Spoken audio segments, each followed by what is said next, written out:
What's up, everyone? Hope you're doing well today. I decided that I was going to be working on another mounted creature kind of design today.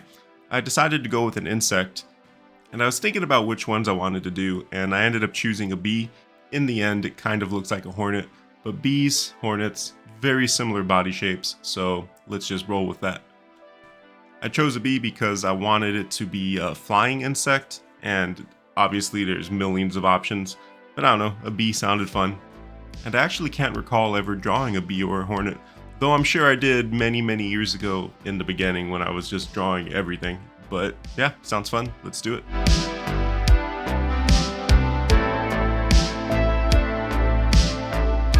So as usual, when going into this design, I'm thinking to myself what kind of visual flourishes I can add to him that just tell some stories. I know that I need to break up his silhouette to make him look more than just a bee. Am I going to maybe augment him? Because I do kind of want to make him a little sci-fi, and I'm thinking he's obviously going to have some humans mounted on him somehow, either riding him or something else. And I'm just not sure yet how I'm going to incorporate that.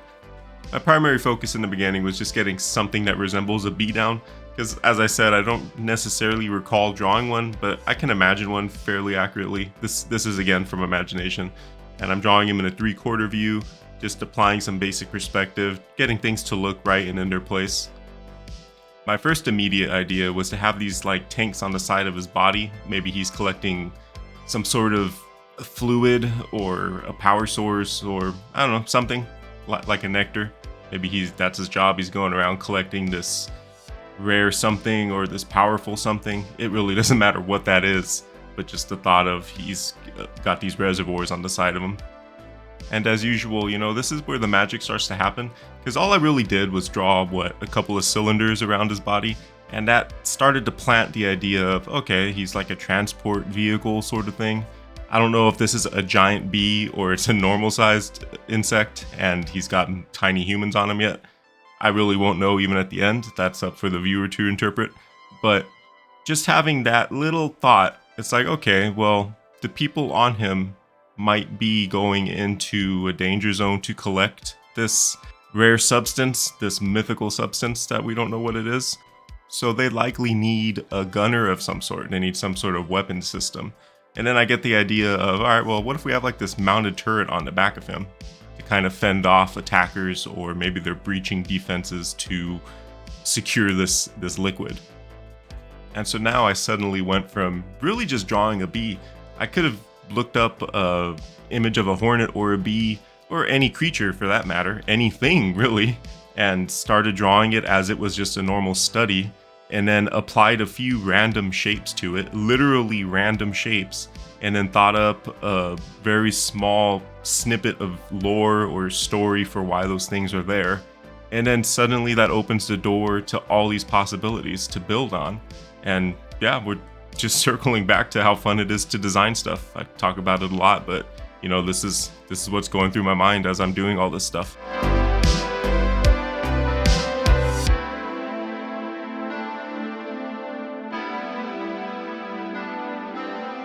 So now you'll notice that I had the original human just kind of standing on top of him, almost riding him like they do in Avatar, just really primitive.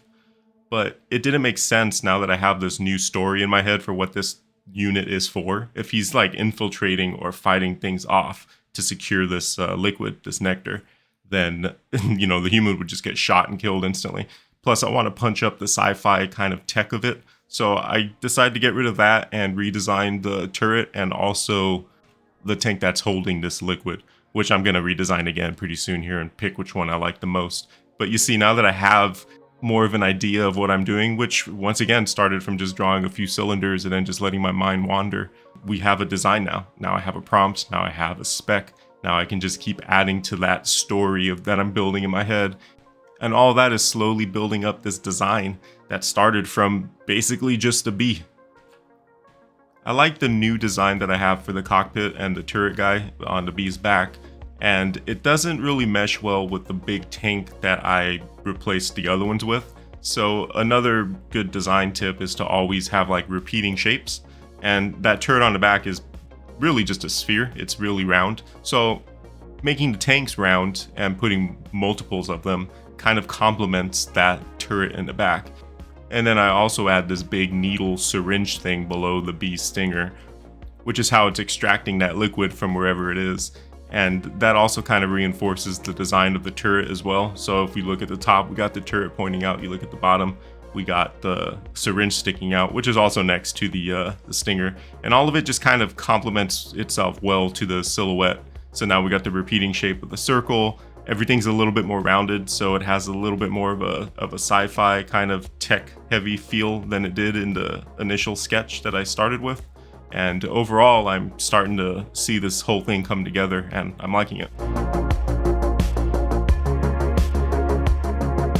Okay, so let's catch up to what I've been doing here. I decided I wasn't going to do any line work. I'm just going to paint over my sketch. I want to give this one a bit more of a painterly look. So I'm going to paint it using the workflow that I've been kind of working on lately, like with the mixer brush and stuff like that. This isn't necessarily a speed paint like I've been doing. There's no time limit on this. I'm going to just paint it until I feel it's done. What I started with was nothing too special or out of the ordinary. I used the lasso tool to select his silhouette and then just filled him in with the white just so I have a mask to paint within. And then using my mixer brush, which is just full opacity set to basically a stamp, I just started putting in colors that I felt were a good jumping off point. For me, color is a lot of push and pull. It's a lot of play. I need to get stuff down to see it before I can fully visualize it because my colors aren't super strong. So it does change as we go. It's a very iterative process for me, especially when I'm doing something like this, which is, I know this is digital, but it's essentially alla prima. I'm just painting in one sitting. I'm not working off of a predetermined design, or I didn't thumbnail out a bunch of stuff or plan things ahead of time. I'm kind of just sitting down and seeing what I get. So my process for picking colors isn't necessarily the most optimal, but you know, I just play with it until it works.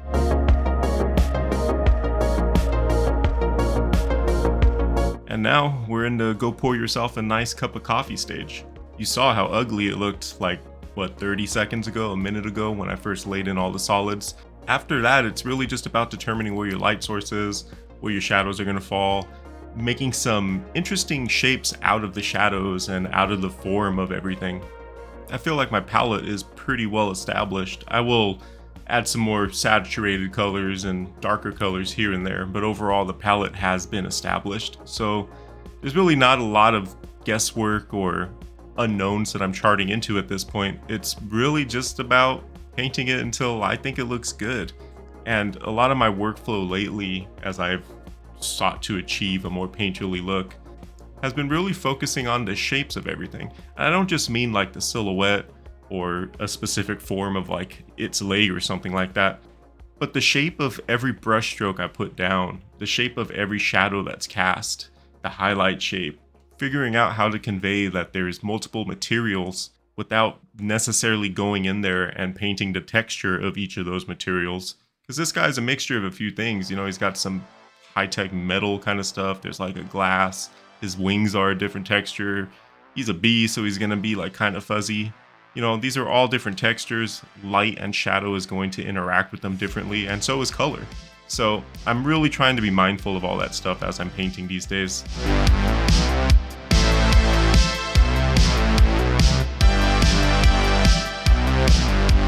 At this point, for the most part, I've really just been rendering with basic primitive shapes in mind. This guy is very round. It's a lot of cylinders, a lot of spheres. That makes up probably 90% of him overall. So it makes establishing the basic light source and his basic forms pretty easy in the beginning. And lately I've really enjoyed building up paintings very slowly, one brush stroke and texture at a time. I've been switching brushes a lot of the mixer brush, and then a lot of just traditional styled brushes that are giving me a lot of different textures. And I'm planning on actually painting over a lot of those textures as I go, because that adds a lot more nuance and depth to a painting than just like choosing one brush and giving it a once over. Building up your painting in layers allows you to capitalize on some happy accidents, some chaos, but also it just gives it more depth. It literally gives it just more life, especially if you're playing with like hue variety and taking into consideration all this talk about shape design that I've been speaking. Because if you put down some shapes of shadow, and then you go again with some darker shapes of shadow or lighter shapes of shadow on top. Like, all these shapes start to mingle and play with each other in different ways, and I've really been trying to focus on this aspect of my work and just be very mindful of all these different shapes and colors and the way they play with each other as I'm adding each and every brushstroke. It can be challenging at times because I do get a little impatient, and I just gotta keep reminding myself to slow down and pay attention to what I'm doing.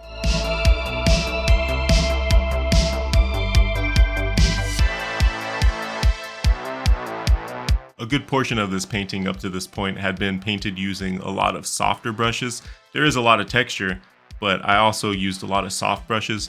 And what this does is everything kind of has a fuzzy, kind of out of focus look. All the edges tend to be softer, which is nice because at the end you can use a hard edged brush and kind of guide the eye, because a hard edge is going to look really crispy, especially when it's right next to a soft edge. And that, of course, is where edge control comes in.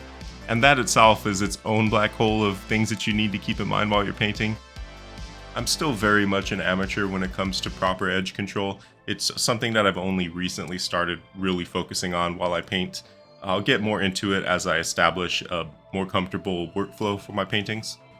A really quick summary of it though is just utilizing soft edges, lost edges, and hard edges to kind of guide the eye around a painting. It's another good tool to help you establish focal points and stuff like that. And now I'm at the part of this painting where I'm going to go in with a smaller brush and just really render all those finer details, make everything pop a little bit more. I want the fur to catch a lot of light. I want to add a lot more darks and highlights everywhere to just make everything pop more. Remembering that everything wraps around the form, so I'm trying to be mindful of the direction of my brush strokes. I also want areas like the fur to have a bit more hue variety, because the light's hitting it from different angles, and as well as shadows. Because we're at the end of the painting, I'm zooming out and flipping the canvas a lot more.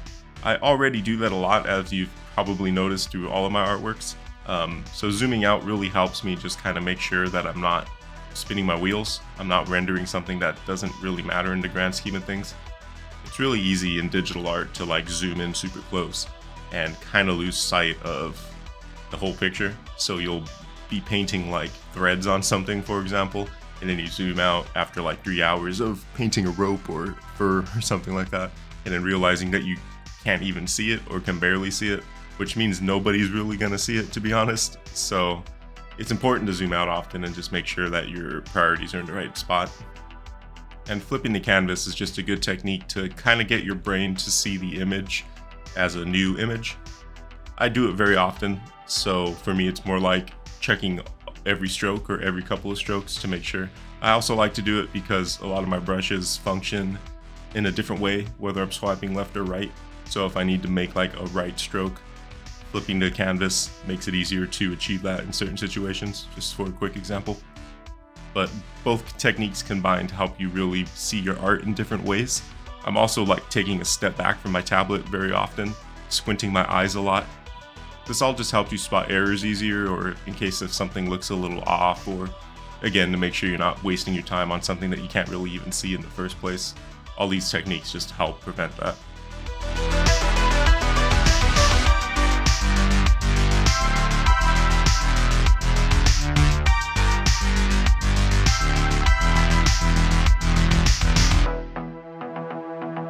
Now I'm zooming in more everywhere using very small brushes, just seeing where I can add just those final little touches. But normally at this point, once my brush is that small and I'm zooming in looking for things to add, it's normally a pretty good sign that there's nothing else to do and that the painting is done. You could work on a painting forever and render everything up to the highest level of polish you can muster. But for me, all of these things are normally signs that it's time to call this painting done.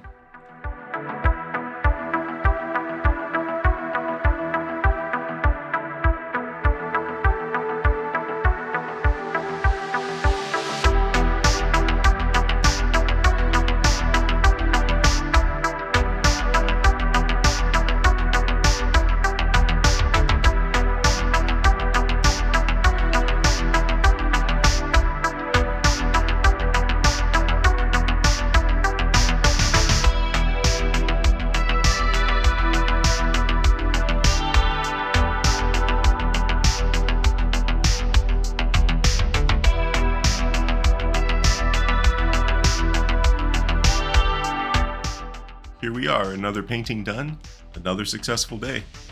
I really like this little bee hornet guy. In the end, I didn't really go for making himself look very augmented and cybernetic. It really does come across as there's little people that just attached all these things to him, and they're like, I don't know, infiltrating a base, stealing some sweet, valuable nectar from the enemy faction or something like that. I don't know. So is he a normal sized bee and the people are tiny, or are they normal sized people and he's giant? You let me know what you think in the comments. I gotta say, coming up with all this kind of stuff lately, especially these creatures with humans on them, it's really fun. Just the whole process, thinking it through and figuring out what I can add to them has been pretty enjoyable. So I do think I'm going to keep doing stuff like this. I'll probably start doing actual studies and just attaching a bunch of things to them to see what kind of interesting stuff I could come up with. Good way to brush up on my animal anatomy and just kind of build out my creature visual library. But anyways, as always, I hope you guys enjoyed the video. Please like, share, and subscribe if you did. I've been working hard and trying to get 2 videos out a week, but I'm not sure I'm going to keep it up. Don't know if it's worth it. But if you enjoy it, you gotta let me know these things, alright? But that's gonna be all from me today. Hope you all have a good weekend, and I guess I better get started on the next one, huh? So, I'll see you next time.